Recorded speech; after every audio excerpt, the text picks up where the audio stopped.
Kaibigan, ako si Leia. At sa loob ng 2 minuto, tuturuan tayo ng 5 tao tungkol sa mapaggamit ng social media. Simulan na natin. Tita Tids, ano ang aral mo sa mga balita online? Huwag mag-share ng walang source.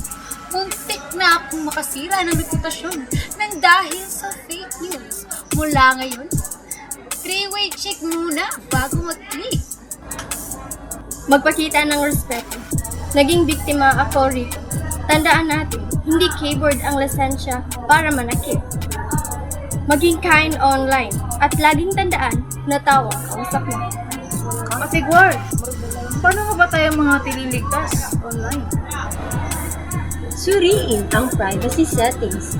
Dahil sa public settings ko, nabunyag ang personal kong detalye sa mga scammers. Huwag magbigay ng access sa hindi mo kakilala. Gawing friends only ang dapat na private.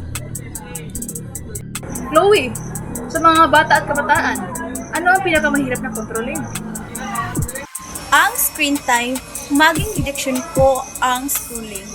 Ang solusyon ko, mag-set up ng limitasyon.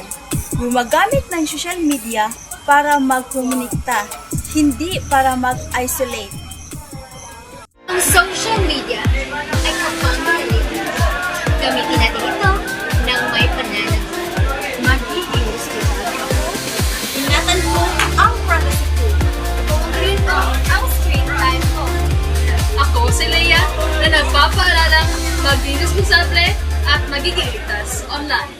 Alam na!